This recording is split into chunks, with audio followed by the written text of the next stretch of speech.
الله والله أكبر ولا حول ولا قوة إلا بالله.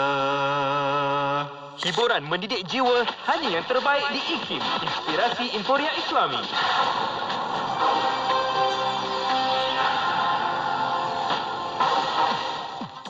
Assalamualaikum dan selamat pagi bersama Mazlina Ismail untuk Berita IKIM. Perintah berkurung di kawasan perairan 7 daerah dalam zon keselamatan pantai timur Sabah S-Zone yang berakhir esok dilanjutkan selama 14 hari sehingga 15 Januari depan.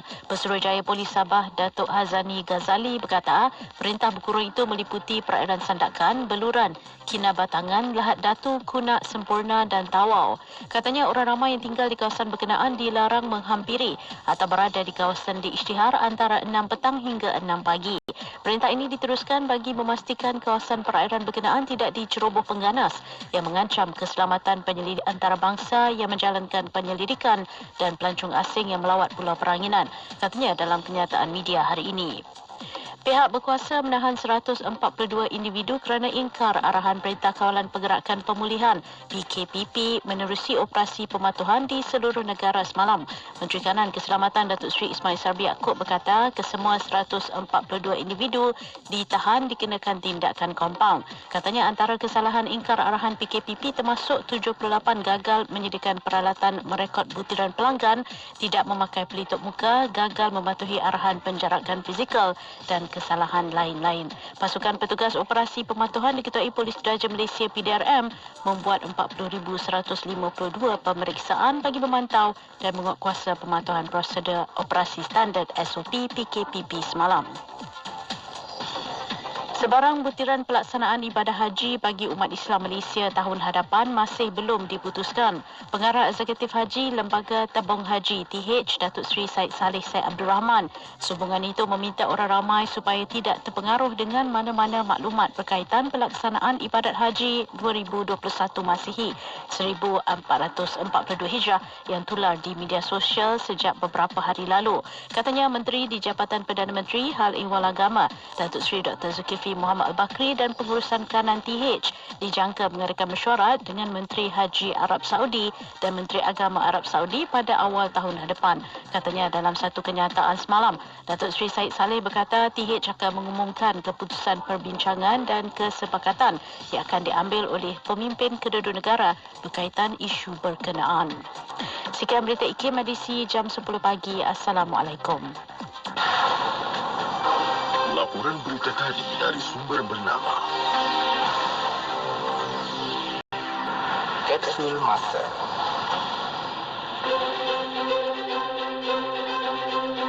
Pada tanggal 21 Februari dalam tahun 1950, buat pertama kalinya persidangan alim ulama semalaya selepas Perang Dunia Kedua telah diadakan di Muar, Johor.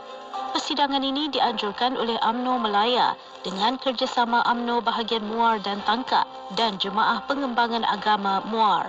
Ia disertai oleh seramai 46 orang perwakilan alim ulama dari seluruh Melaya dan Singapura, kecuali Pahang, serta seramai 300 orang pemerhati. Persidangan ini diadakan selama 2 hari. Persidangan ini dirasmikan oleh Pengerusi Mesyuarat Agung UMNO, Tuan Syed Abdul Kadir Muhammad. Beliau mewakili Yang di-Pertua UMNO Melaya, Datuk Wan Jaafar. Dalam ucapannya, Tuan Syed Abdul Kadir menyatakan bahawa persidangan ini memainkan peranan yang penting dalam usaha mencari jalan menjaga kebajikan umat Islam di Melaya. Dengan mengamalkan ajaran Islam yang sempurna, umat Islam pada masa lalu telah mencapai kemajuan dan membentuk perjalanan sejarah dunia. Antara perkara-perkara yang telah dipersetujui dalam persidangan ini termasuklah berkaitan permasalahan mengerjakan ibadah haji dan juga pendidikan tinggi dalam aliran agama di negara ini. Petikan fakta ini disediakan oleh Seksyen Dokumentasi dan Penerbitan Arkib Negara Malaysia.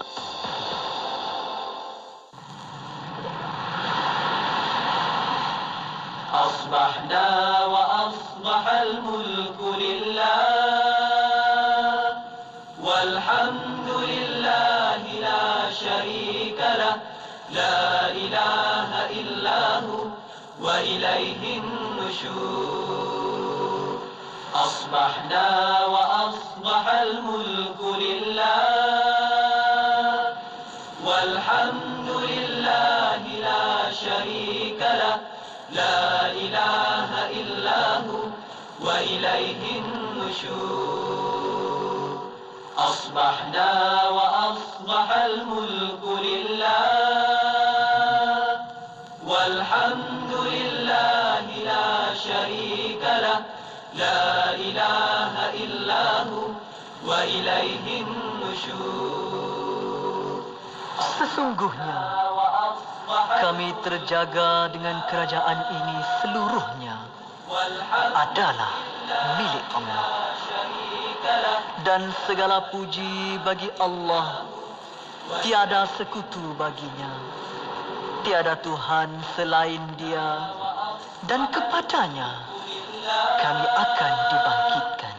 Walhamdulillahi la syarika lah, la ilaha illahu wa ilaihin nusyur.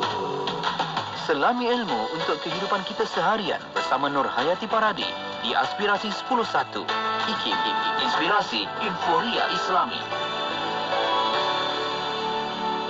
Assalamualaikum warahmatullahi wabarakatuh. Dimulakan dengan lafaz suci Bismillahirrahmanirrahim. Selawat dan salam mak Rasul junjungan Nabi Muhammad sallallahu alaihi wasallam. Selamat pagi.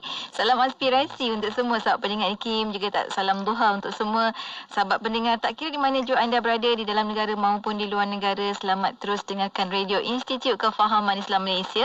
Bersama saya Nur Hayati Paradi. Saat ini 3 jam insya-Allah bermula 10 pagi sampai ke pukul 1 tengah hari nanti insya-Allah.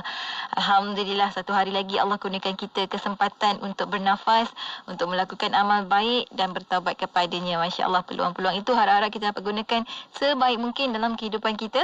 Apa pun nak ucapkan terlebih dahulu terima kasih kepada sahabat-sahabat tim Warna Pagi yang telah pun mewarnakan pagi Rabu anda bersama dengan Sufian Amrin dan juga Hazwan Syah. Terima kasih pada mereka berdua, banyak telah mereka kongsikan. Walaupun cerita tentang bawang, tapinya bawang pun banyak khasiatnya kan, antioksidan tu. Masya Allah, Alhamdulillah. Jadi apapun perkongsian di Radio IKIM ini, moga-moga memberi manfaat, menjadi sumber ilmu untuk sahabat pendengar insya-Allah. Cakap tentang sumber ilmu, kejap lagi kita nak sambung juga perkongsian kita dalam aspirasi. Kita bakal mulakan dengan rahmatan lil alamin bersama dengan Ustaz Rusdi Ramli Al-Jauhari. Kita nak teruskan lagi untuk perkongsian rasional sunnah di sebalik sunnah baginda Rasulullah sallallahu alaihi wasallam. Sebenarnya manfaatnya tu masya-Allah, setelah hampir 2 tahun Ustaz Rusdi kongsikan bersama dengan kita belajar tentang rasional sunnah tersebut dari sudut akhlaknya, dari sudut kesihatan dan juga akidah. Masya Allah, moga-moga memantapkan lagi dan juga menjadikan kita lebih bersemangat dalam melalui kehidupan dengan sama-sama mengamalkan sunnah baginda Rasulullah sallallahu alaihi wasallam. Semua tu ilmu, dan cakap tentang ilmu, kali ini kita nak bersama dengan lagu pertama kita, Faiz Fazli Faiz, Naim Helmi dan juga Malik Suhaimi, dengan lagu yang turut serta bersama-sama memeriahkan anugerah pencinta nasyid IKIM 2020 dengan tema ilmu, tak lain tak bukan pelita. Tentunya hanya di IKIM, Inspirasi Inforia Islami, bertemankan saya Nur Hayati Paradi.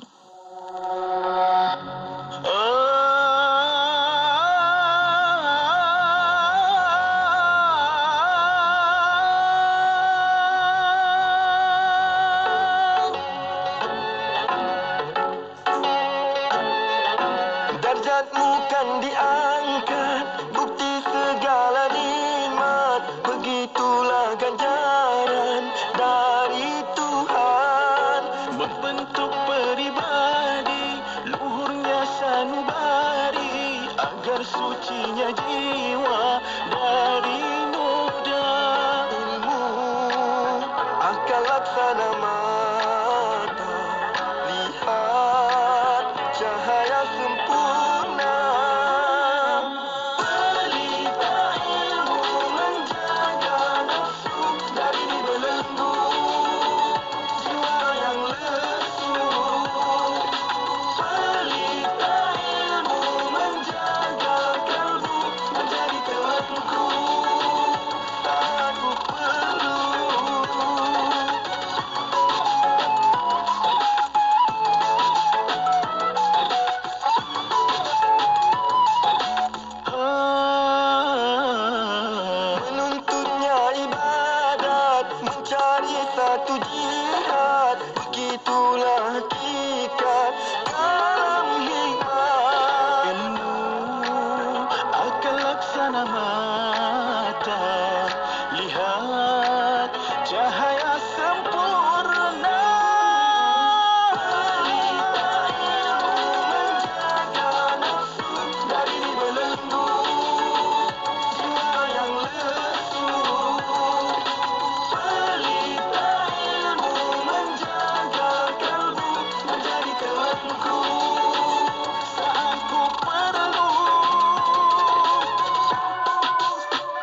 Inforia Islami, tentunya hanya di Radio Institut Kefahaman Islam Malaysia. Yati kembali bersama dengan anda menerusi perkongsian pertama di Aspirasi untuk hari Rabu yang positif ini.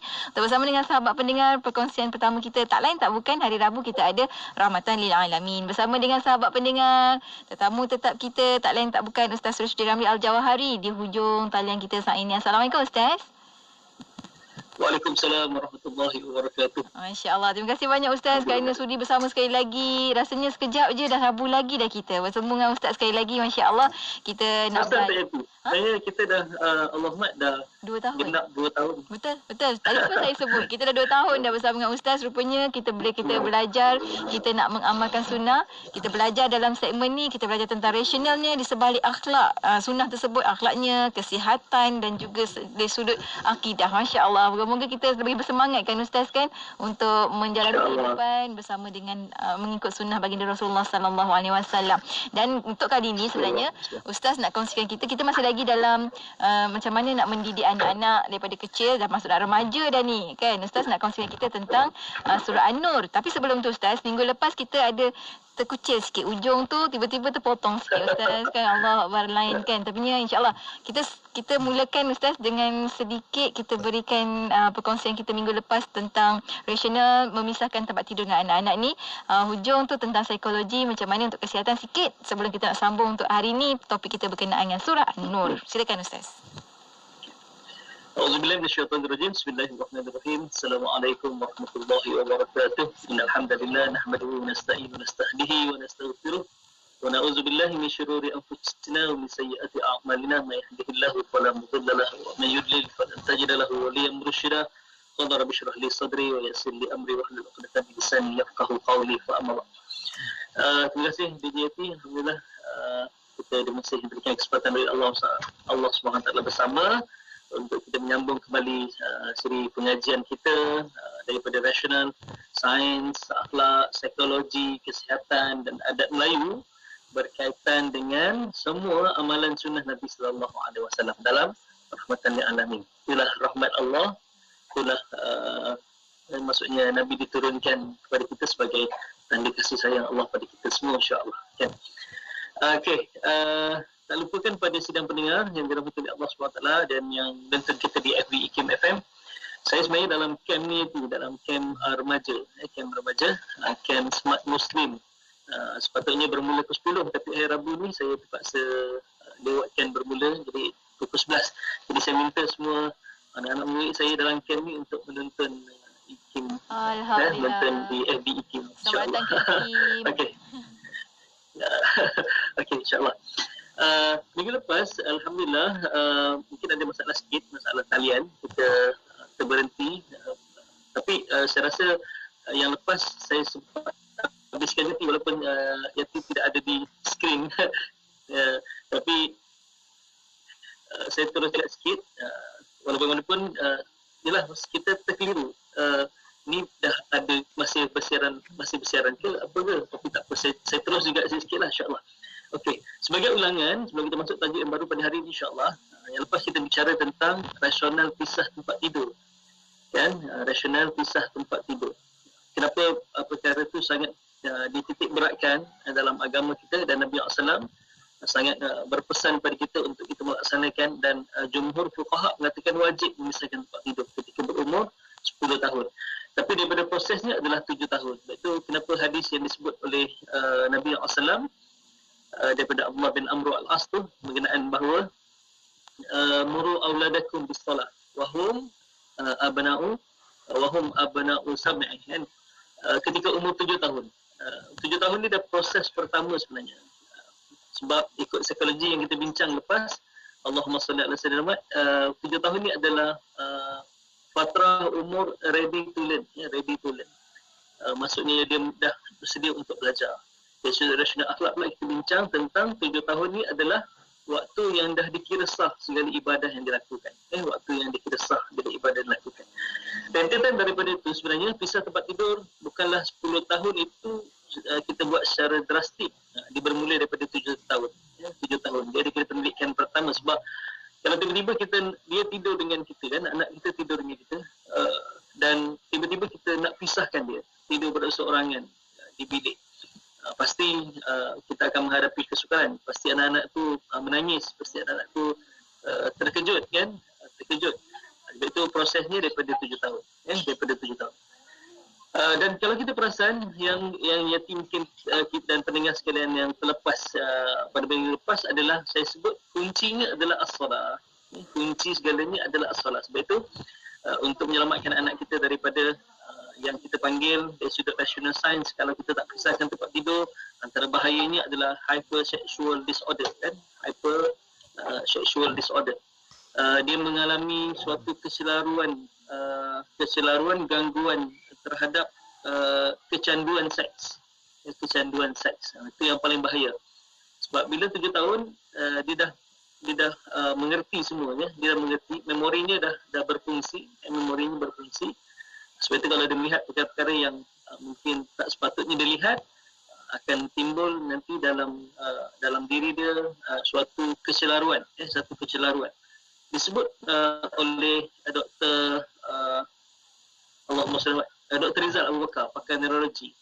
Bila anak-anak ni menghadapi kecanduan, hormon endorfin, hormon feel of good, hormon yang rasa seronok tu, dia akan keluar tak dikawal. Maksudnya juga ada kecelaruan dari sudut rembesan hormon tersebut. Rembesan hormon tersebut. Jadi dia akan mengakibatkan banyak emosi, anak-anak terganggu, otak terganggu dan benda tu tak boleh nak dikawal. Kalau dah berlaku sampai tahap tu, kecelaruan susah nak dikawal. Sebab itu di Islam memandang kenapa rasional 7 tahun, kenapa rasional pisah tempat tidur, sebab implikasi yang buruk yang kalau dah berlaku susah balik. Kecuali ubatnya adalah solat. Dan solat macam mana? Solat yang benar-benar mereka faham dan mereka menghayati solat, sebab inna solata tanha anil fahsya'i wal munkar. Sesungguhnya solat dapat mencegah seorang itu daripada melakukan perbuatan yang keji dan munkar. Rupanya solat itu adalah perisai bagi diri anak-anak kita. Perisai bagi diri anak-anak kita. Kita nak anak-anak kita dengan cakap, disiplin mereka dengan solat. Kita nak anak-anak kita ini hormat pada kita, ibu dan ayahnya, disiplin mereka solat. Kita nak anak kita jaga kebersihan, disiplin mereka dengan solat. Kita nak anak-anak kita apa? Tidak bercakap bohong, disiplin mereka dengan solat. Sebab solat semua adalah kuncinya. Inna solata tanha anil fahsya'i wal munkar. Solat itu adalah perisai kita daripada kita melakukan perbuatan yang keji dan munkar. Jadi kalau ada masalah anak-anak yang melawan cakap kita, anak-anak yang ni, tekankan solat. Solat. Okay. Yang kedua, kita bincang dari sudut rasional akhlak yang lepas. Rupanya inilah didikan ibu bapa, itu wajib. Didikan ibu bapa menjaga batas aurat walaupun sesama ahli keluarga. Kalau dalam buku yang saya tulis ni, buku aurat muka wanita, kan? Dalam ni semua membicarakan tentang aurat. Ada aurat nak pergi toilet. Ada aurat yang aurat menuju ke bilik air ataupun ke tandas. Kadang-kadang kita agaknya dah akil balik dah kan. Kita tahu bila akil balik dari sudut bentuk fizikalnya dah berubah dah, tak sama dah, dan ada pembesaran-pembesaran pada bahagian tertentu yang boleh merangsang seseorang kan. Tapi dia tetap juga pergi bilik air dalam keadaan berkembang tuala je kan. Berkembang tuala. Dia fikir itu adik-beradik dia. Dia fikir itu adalah ahli keluarga dia kan. Jadi dari sudut tu kena jaga. Dari sudut tu kena jaga. Bukan tak boleh pakai baju pun kalau kan bawa lah towel kan. Tapi pada mereka itu biasa sebab itu adik-adik dia dan itu ini yang kita bahaya. Jadi Islam mengajar kita bagaimana didikkan ibu dan bapa kepada anak-anak dalam menjaga batas aurat walaupun sesama ahli keluarga. Sebab itu pisah tempat tidur tu. Yang kedua, langkah berjaga-jaga daripada fitnah. Fitnah ni bukan kata sangka buruk ataupun kita mengada-adakan cerita yang tak ada. Itu fitnah kan. Tapi fitnah ini adalah ujian. Syaitan tak pernah berhenti untuk menghasut kita kan. Untuk menghasut kita. Sebab itu langkah berjaga-jaga untuk mengelak daripada fitnah. Yang ketiga, dari sudut rasional akhlaknya adalah terbangkitnya nafsu syahwat walaupun sesama adik-beradik. Ini bahaya. Kan sebab nafsu syahwat ni dia bukan kenal siapa.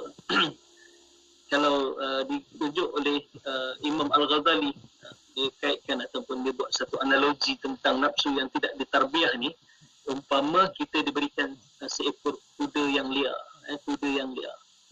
Dia bukan menyenangkan kita, dia akan menyusahkan kita. Kalau kita naik di atas ni, kita tunggang, dia akan bawa ke tempat yang dia nak pergi, bukan ke tempat yang kita nak pergi. Tapi kalau nafsu ini ditarbiah, umpama kuda yang dilatih, kuda yang dilatih akan membawa kita ke mana yang kita hendak pergi, bukan ke mana yang dia hendak pergi, kan? Sebab itu nafsu ni kena didik, kena tarbiah, barulah dia membawa kita kepada kebaikan. Dari sudut rasional psikologi, ada satu kajian juga, anak-anak yang dipisahkan awal akan lebih cerdik dan lebih berdikari dan bertanggungjawab berbanding anak-anak yang dipisahkan lewat. Okay. Yang kedua, kesilapan ibu bapa berpandangan bahawa tidur bersama lebih mendatangkan kemesraan ternyata silap. Psikologi menyebut bahawa daripada pakar kaunselor kanak-kanak dan keluarga, saudara Azhari Ismail. Dari sudut psikologi sebenarnya bermain dan berinteraksi bersama lebih cepat mendatangkan kemesraan. Itu yang kita bicara yang lepas. Dan ada yang bertanya kita tentang Allahumma salli ala Muhammad, apa tips Ustaz kita nak benda ni? Yang pertama, solatlah. Yang kedua, kita boleh amalkan doa Nabi Yusuf AS untuk menundukkan anak-anak ni, biar dia dengar cakap kita, dia hormat kita. Kita baca surah An-Nur, surah Yusuf ayat 4. Surah Yusuf ayat 4. Wa iz qala Yusufu bi abihi ya abati inni ra'aitu ahada asyara kawkaban wasyamsa wal qamara ra'aituhum li sajidin.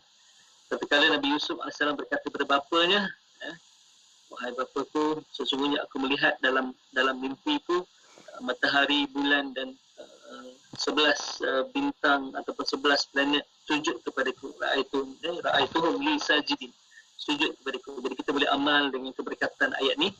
Kita niatkan sebagai doa, kan? Niatkan sebagai doa untuk kita lembutkan hati anak-anak kita. Dan di samping itu kita kena doa juga. Doa Nabi Allah Ibrahim AS yang Rabbi ja'alni muqimas salat wa min zurriyati. Ya Allah Tuhanku, jadikanlah aku di kalangan orang yang mendirikan solat dan begitu juga dengan zuriat keturunanku. Zuriat keturunanku. Ini doa ibu bapa. Yang ketiga, kita boleh doa biasalah, Rabbana hablana min azwajina wa zurriyatina qurrata a'yunin waj'alna lil muttaqina imama. Ya Allah Tuhanku, kurniakanlah kepada aku pasangan dan zuriat yang qurrata a'yun, penyejuk mata hati. Penyejuk mata hati, kan? Kemudian maksudnya itu antara doa-doa yang kita boleh amalkan daripada Al-Quran, insya-Allah untuk kebaikan. Okay, itu yang kita terbenti pada minggu lepas. Masya-Allah. Dan minggu ni kita akan belajar tentang rasional di balik surah An-Nur. Ustaz kata dia sangat sesuai untuk anak remaja. Macam mana sesuai tu kita akan kongsikan lepas kita berhenti rehat seketika.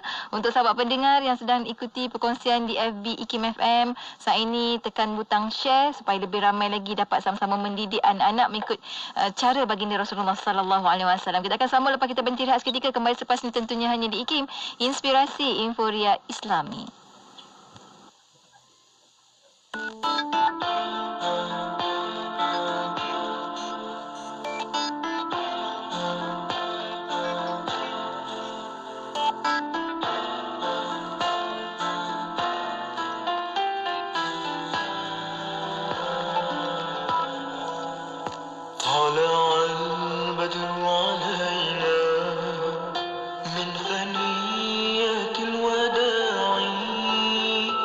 وجب الشكر على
Inspirasi Inforia Islami tentunya hanya di Radio Institut Kefahaman Islam Malaysia. Kita kembali bersiaran menerusi perkongsian Rahmatan lil Alamin bersama dengan Ustaz Rusdi Ramli Al-Jawahari. Hari ini kita nak belajar tentang rasional di sebalik sunnah surah An-Nur. Kata Ustaz, sesuai untuk anak remaja. Macam mana sesuai itu?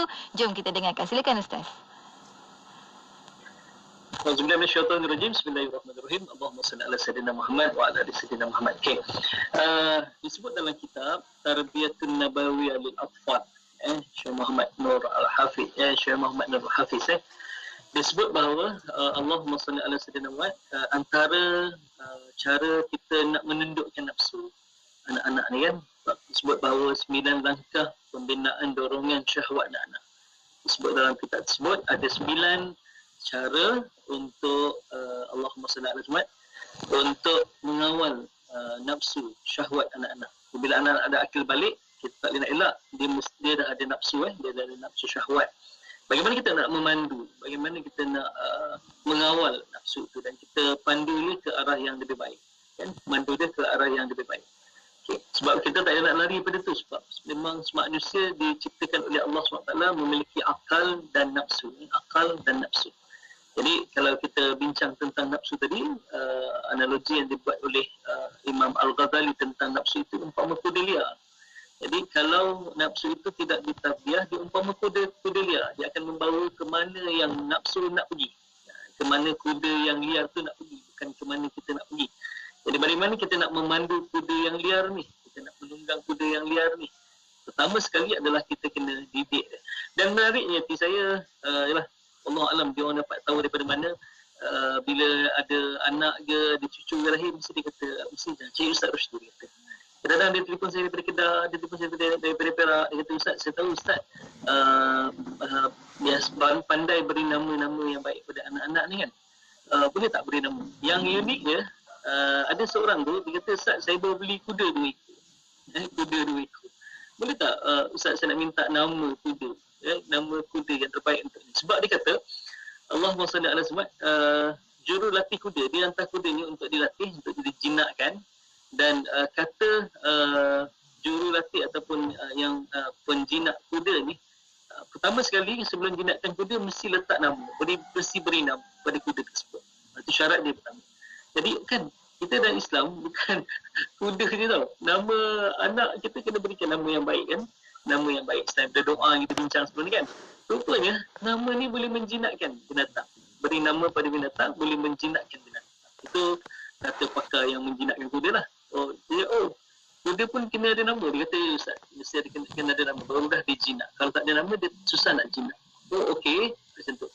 Jadi ada kaitan dengan kita bincang lepas beri nama kan, bila kelahiran beri nama. Jadi Masya Allah, bukan saja boleh dikaitkan dengan manusia, hatta kepada binatang. Sebab itu kucing, kalau nak lebih mesra, kita beri dia nama kan, beri dia nama. Apa jugalah binatang beri dia nama supaya dia lebih jinak pada kita, dia jinak pada kita. Okey. Dalam surah An-Nur sebenarnya, kalau kita lihat pada ayat yang pertama cukup yang disebut Auzubillahi minasyaitonirrajim. Bismillahirrahmanirrahim. Suratun anzalnaha wa faradnaha wa anzalna fiha ayatin bayyinatin la'allakum tadhakkarun. Surah Azim. Yang bermaksud ini adalah satu surah. Suratun ini adalah satu surah anzalnaha yang kami turunkannya, wa faradna dan kami fardukannya, fardukannya ataupun kami wajibkan hukum hakamnya. Wa anzalna fiha dan kami turunkan pada surah ini ayatin bayyinatin, ayat-ayat yang menjadi keterangan, yang menjadi panduan yang jelas. La'allakum tadhakkarun, mudah-mudahan kamu memikirkannya ataupun mudah-mudahan kamu mengamalkannya. Ataupun tadhakkarun ini zakara, mudah-mudahan kamu mengingatinya. Awal kita bincang, kalau kita bincang surah-surah yang lain, tak ada yang macam Allah mulakan yang beritahu bahawa ini surah yang kami turunkannya dan kami wajibkannya dan kami turunkan padanya ayat-ayat yang menjelaskan ataupun ayat keterangan. Okay?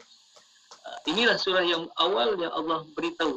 Jadi kalau kita baca dan kita faham maknanya, soalan kita kena kaji lah, kita kena bongkar soalan. Dan ada kaitan yang kita boleh kaitkan dengan pembinaan dorongan syahwat anak-anak. Salah satunya adalah kita wajib mengajarkan kepada anak-anak kita tentang surah An-Nur. Tentang surah An-Nur. Lelaki dan perempuan. Okey. Kalau di rumah kan, kalau kita insya-Allah dan sedang pendengar insya-Allah sekalian, biasanya rumah kita letak perhiasan apa? Ayat 1000 dinar. Ayat 1000 dinar. Kita kata kalau ayat 1000 dinar dekat rumah ni kita boleh jadi kaya kan. Jadi kaya. Kata sebab ialah ayat 1000 dinar kan. Yang pertama. Paling tak pun dalam rumah kita mungkin ada ayat kursi ya, di dinding-dinding ayat kursi. Tapi kita tak pernah gantung ayat yang berkaitan dengan surah An-Nur dalam rumah kita. Sedangkan dia surah yang sangat penting. Surah yang sangat penting. Kalau tak gantung pun, jom kita gantungkan dalam hati anak-anak kita. Dan gantung dalam hati kita. Kita papatkan dalam hati kita tentang surah An-Nur. Okey. Apa yang ada dalam surah An-Nur ni? Okay. Yang pertama sekali, dia ada 10 ya. Ada 10 semuanya dalam surah An-Nur ni. Yang berkaitan dengan hukum, yang berkaitan dengan perintah daripada Allah Subhanahu Wa Taala. Tapi saya kaitkan untuk yang anak-anak ni ada panjang. Saya cuba, insya-Allah. Yang pertama sekali kita lihat pada ayat yang kedua.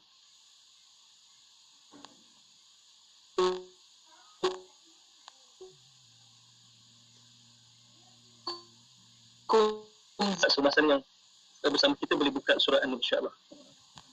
Ayat yang kedua menceritakan pada kita tentang Allahumma salli ala Muhammad, azaniyatu wazani. Penzina lelaki dan penzina perempuan.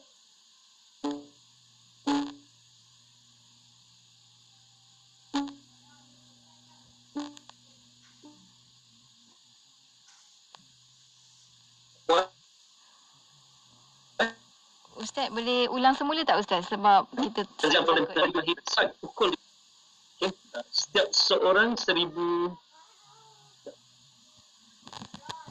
Allahumma salli ala. Kita sangkut Ustaz, line tak apa nak elok. Boleh Ustaz ulang semula yang untuk ayat saya ni. Okey. Allahumma salli, kita saya tukar ni. Sekejap.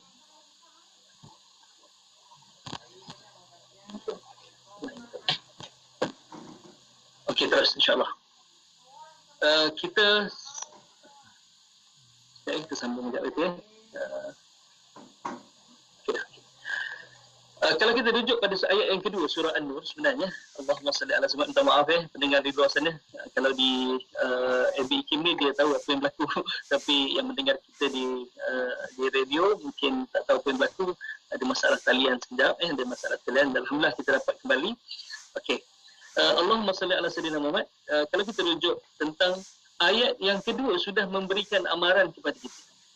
Ayat yang kedua sudah memberikan amaran kepada kita. Jadi dalam Al-Quran dia ada unsur yang dipanggil targhib dengan tarhib. Targhib dengan tarhib.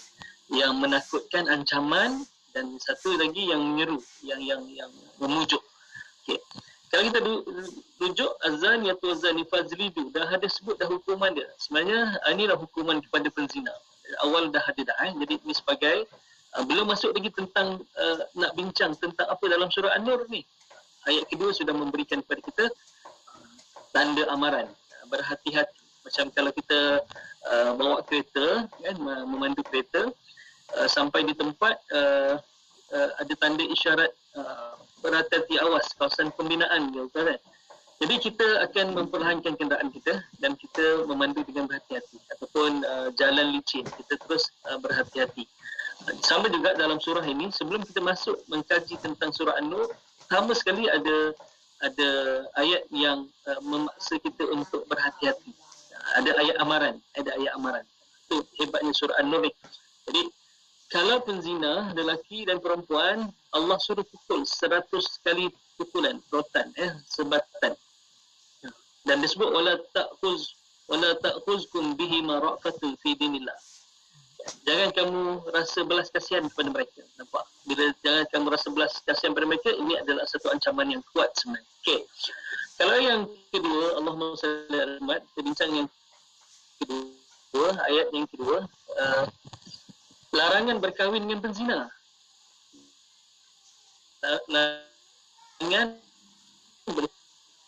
berkahwin dengan penzina. Kena tukar lain je, insyaAllah, minta maaf.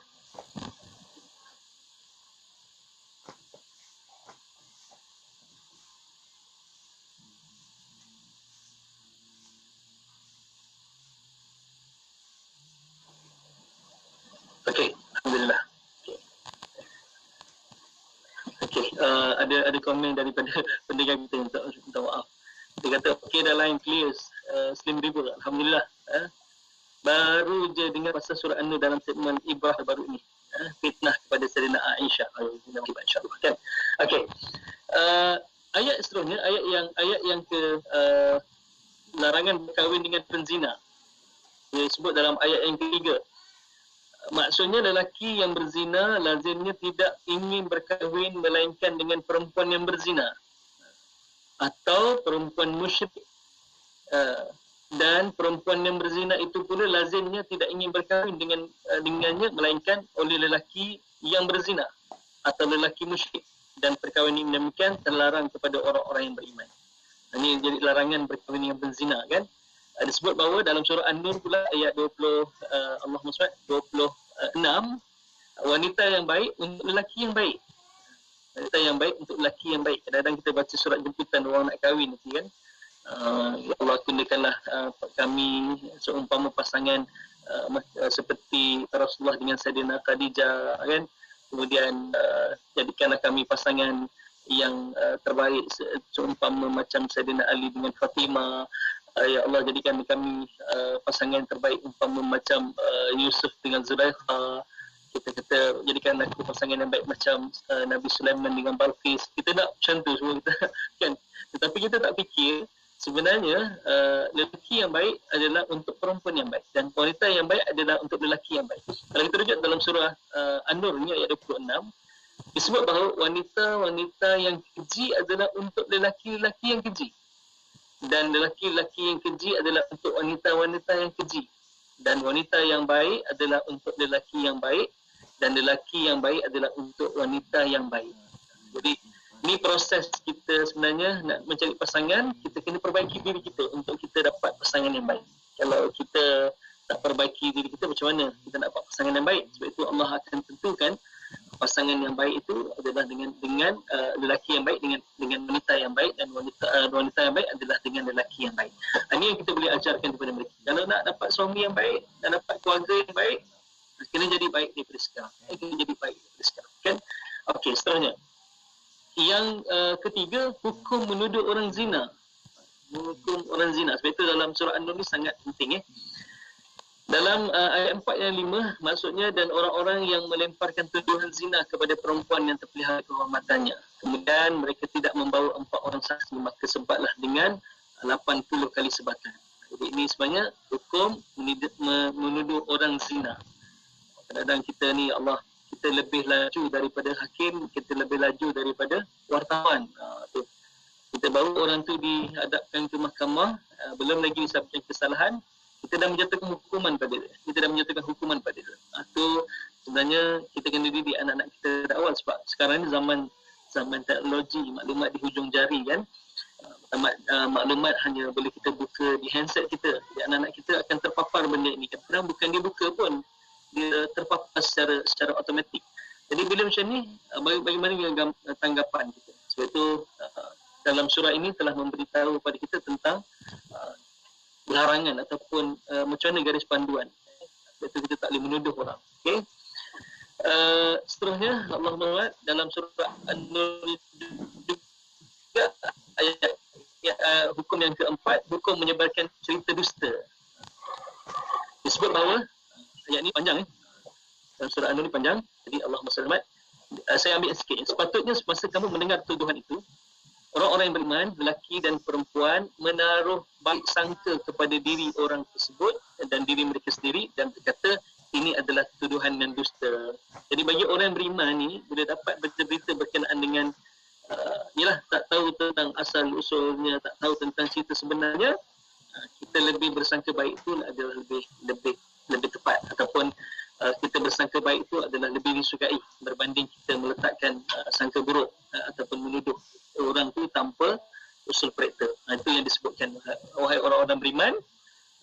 contohnya kamu mengatakan bahawa bila mendengar cerita tentang dusta ataupun tak tahu tentang kebenarannya, kata ini adalah tuduhan dusta yang nyata. Kita letak tak bersalah. Dalam Islam pun itu kita panggil syak.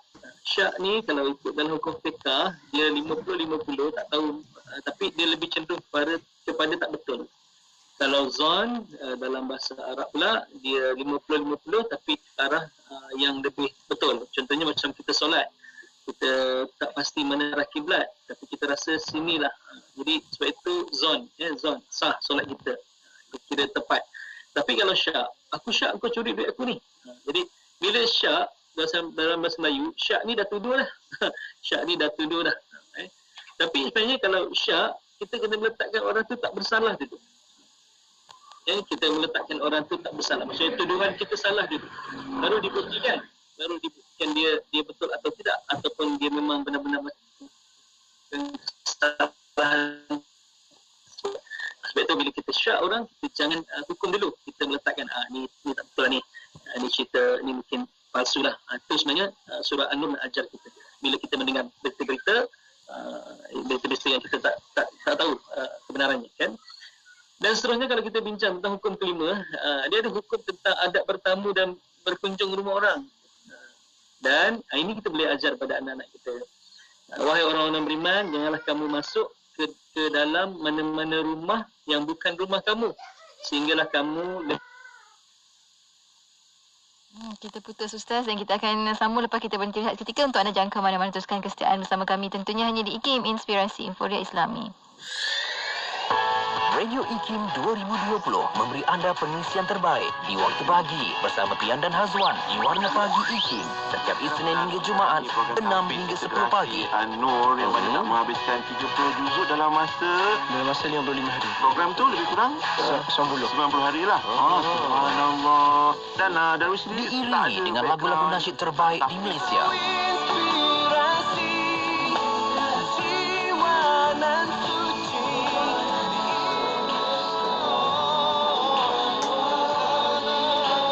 Setia bersama IKIM, Inspirasi Inforia Islami.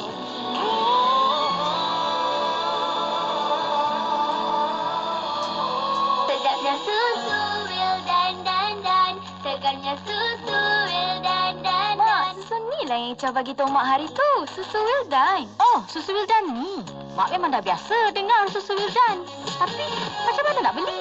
Ni Mak hubungi je 019-965-3166, 019-965-3166 atau boleh je kontak dekat FB dan Insta Wildan Susu Kambing. Susu Wildan merupakan pemenang anugerah Super Health Brand. Stokis dan ejen diperlukan.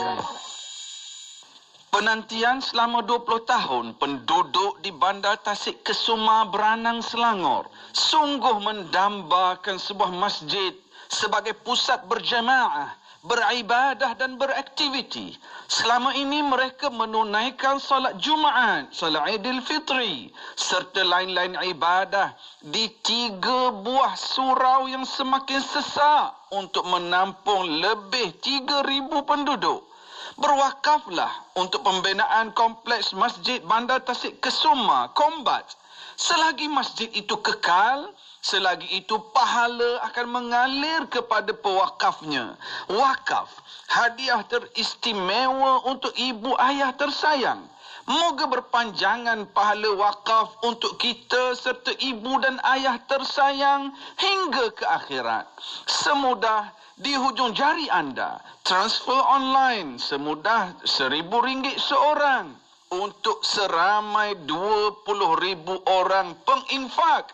Atau boleh secara ansuran beberapa bulan. Berinfak dan berkongsi nikmat rezeki adalah ibadah yang besar pahalanya. Mari bersama kami berinfak dan berwakaf melalui akaun 5655-2651-9656 Maybank, dan maklumat lanjut anda boleh menghubungi talian hotline 0386053673 atau talian WhatsApp 012 850-2280 atau terus ke laman sesawang www.masjidkesuma.com.my. Bang, ni campur ni satu lagi. Berapa bang? Okey, kejap. Ni harga dia. Murahnya bang. Radio IKIM sudah mempromosikan pakej iklan Popo dari Oktober sehingga Disember 2020. Beli banyak-banyak dapat murah. Wow, tempah sekarang sementara masih ada. Hubungi 012-686-9236 atau 017-345-2564. Tertakluk kepada terma dan syarat. Tarikh tutup permohonan iklan pada 16 hari bulan pada setiap bulan. Jika anda penerima bantuan sara hidup BSH berumur 18 hingga 65 tahun, anda layak menerima skim perlindungan nasional B40 atau MySalam. Anda boleh menerima pendapatan gantian RM50 sehari sehingga 14 hari setahun. Jika dimasukkan ke hospital, manfaat perlindungan 45 penyakit kritikal sekali seumur hidup sebanyak RM8,000. Untuk semakan dan tuntutan, layari mysalam.com.my. MySalam, MySalam, MySalam. Perlindungan kafir percuma.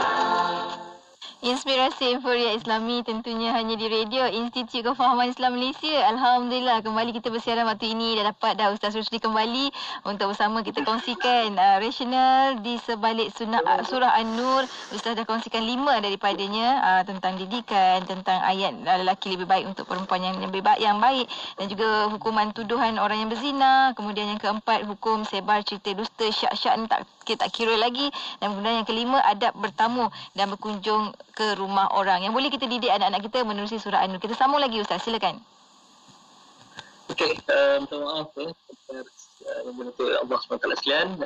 Masalah gangguan. Itulah doakan kami ini dapat kembali bersiaran di Konti. InsyaAllah. Amin. Inilah masalah yang dihadapi oleh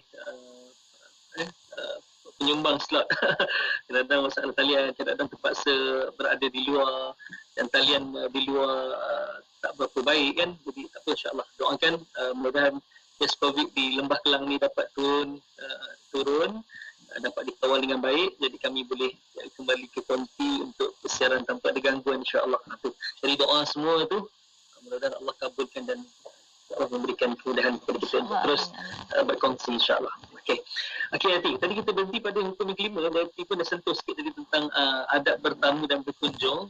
Ajarkan kepada anak-anak kita, disebut dalam surah ni, surah An-Nur ayat 27 dan 29.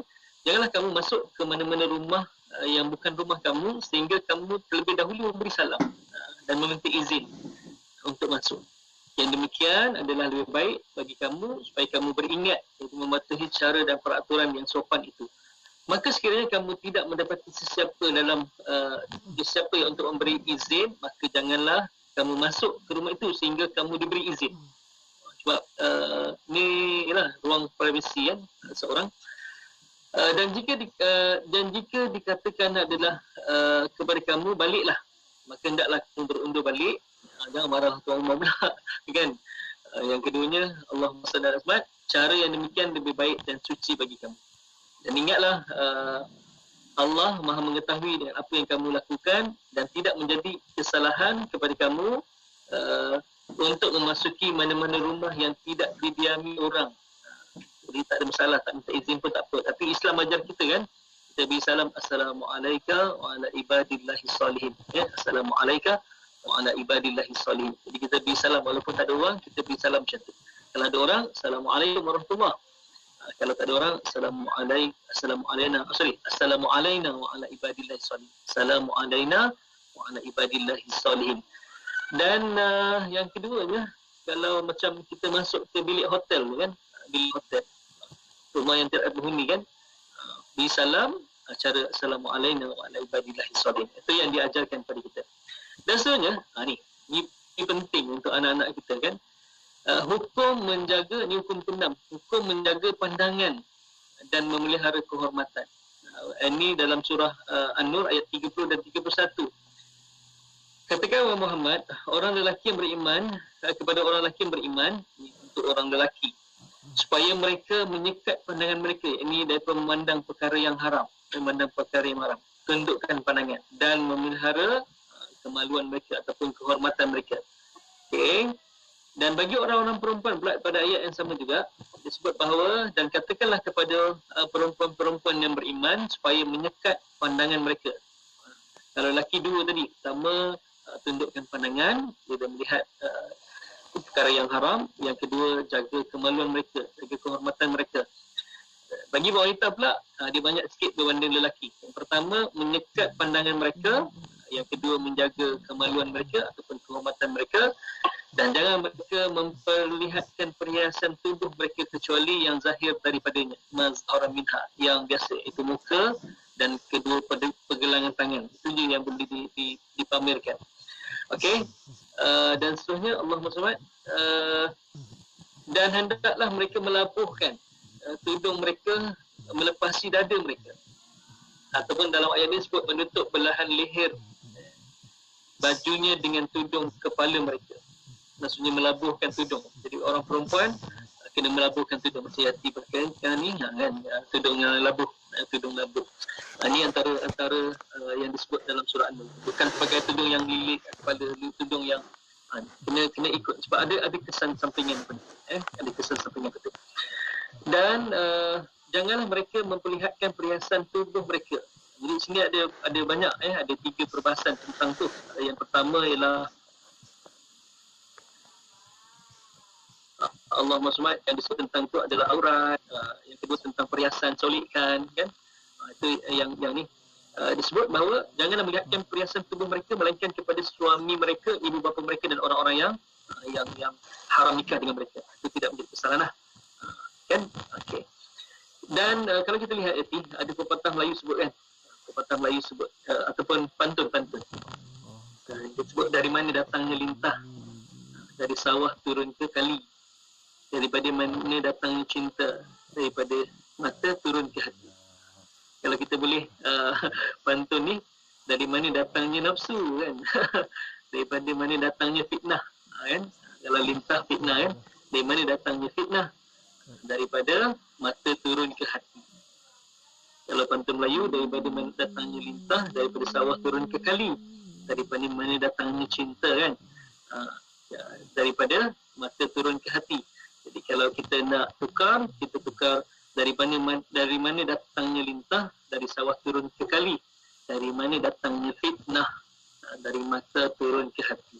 Jadi mata maksudnya sebab itu Islam dalam surah An-Nur sangat menekankan untuk kita menundukkan pandangan. Ghadul basar disebut dalam ayat ni, dan menundukkan pandangan. Pandangan lelaki pada perempuan, pandangan perempuan pada lelaki. Dan orang perempuan dia biasanya adalah dia sesuatu yang menarik bagi lelaki. Jadi jangan memperlihatkan perhiasan mereka kecuali yang boleh dilihat oleh orang lelaki itu muka dan pergelangan tangan kan. Yang selain tu tak boleh. Selain tu kena tutup, jangan memperlihatkan. Dan kena labuhkan tudungnya melepasi dada mereka supaya tidak terlihat juga yang tak sepatutnya dilihat oleh orang lelaki. Iaitu orang perempuan ni menarik. Ada soalan nanti ni, soalan lawak-lawak je lah untuk kita semua kan. Okey, pada bahagian perempuan tu kan, apa yang menarik? Dia tanya Yati lah orang perempuan. Kalau tak kita tanya pendengar kita kan, yang di luar sana. Pada bahagian perempuan tu apa yang menarik? Tak tahu nak jawab Ustaz. Tak tahu nak jawab. Kadang-kadang kita ramai jawab kot. Apa jawapan dia Ustaz? Ada kan? Jawapannya adalah tangan. Sebab tak ada orang tarik pakai kaki. Soalan saya, apa yang menarik? Pada bahagian wanita, apa yang menarik? Kan? Tanganlah yang menarik. Tak ada orang tarik pakai gigi, tak ada orang tarik pakai kaki, orang tarik semua pakai tangan kan. Ini soalan lawak untuk tinggal ini untuk pagi ni. Itu yang sebutkan tentang surah An-Nur insya-Allah. Okey. Antara yang lain pula kita boleh bincang ialah yang ke-7, saya sebut 8 tadi, yang 7. Anjuran menikah sebenarnya. Kan, anjuran menikah. Dalam kitab yang saya baca tadi, yang saya sebut tentang 9 langkah pembinaan dorongan syahwat anak-anak, langkah terakhir untuk membendung nafsu anak-anak ni adalah kahwin awal. Kahwin awal. Tapi kita terikat dengan undang-undang keluarga dan di Malaysia ini kanak-kanak berusia 18, lelaki 18 tahun kan, dan wanita 16 tahun. Itu yang disebut dalam akta perkahwinan untuk anak-anak. Okey, jadi 18 tahun, 16 tahun. Kecuali mendapat kebenaran hakim disebut. Kecuali mendapat kebenaran hakim dalam Al-Qaf. Section 8. Okey. Kecuali mendapat kebenaran hakim. Jadi kalaulah tak boleh nak dibendung lagi, tak boleh nak dibendung lagi, kahwin awal itu adalah salah satu solusi yang terbaik. Sebab bila berkahwin ni disebut dalam surah An-Nur, disebut bahawa ayat 32, dan kahwinkanlah orang-orang bujang lelaki dan perempuan daripada kalangan kamu dan orang-orang soleh daripada hamba-hamba kamu lelaki dan perempuan. Jika mereka miskin, Allah akan memberi kekayaan kepada mereka. Yang disebut tentang ni. Maksudnya anjuran menikah awal. Kadang-kadang kita, masyarakat kita bila sebut kau nak bagi makan apa anak orang tu, kena yakini ayat ni insya-Allah. Kalau kita kahwinkan awal, ada rezeki untuk dia, ada rezeki untuk dia. Itu solusi yang terakhir lah. Dia ada 9 sebenarnya langkah. InsyaAllah kalau ada masa kita bincang 9 tu tentang bagaimana kita nak memandu nafsu syahwat anak-anak kita supaya anak-anak kita terpelihara. Terpelihara insyaAllah itu. Alhamdulillah, tu dia kan Ustaz dah kongsikan dah tu, dan kita akan kita sampai ke hujung-hujung dah Ustaz untuk pertemuan kita pada hari ini. Mungkin di hujung ni sedikit kesimpulan daripada Ustaz sebelum kita akhirkan pertemuan kita untuk tahun 2020 untuk Rahmatan Lil Alamin. Silakan Ustaz. InsyaAllah. Okay, Alhamdulillah kita dah berkongsi banyak dah perkara daripada amalan Nabi sebelum tidur sampailah kita bicara tentang bagaimana sunnah Nabi dari sudut kelahiran kan, dari sudut Nabi dari sudut kehidupan insya-Allah. Dan yang paling penting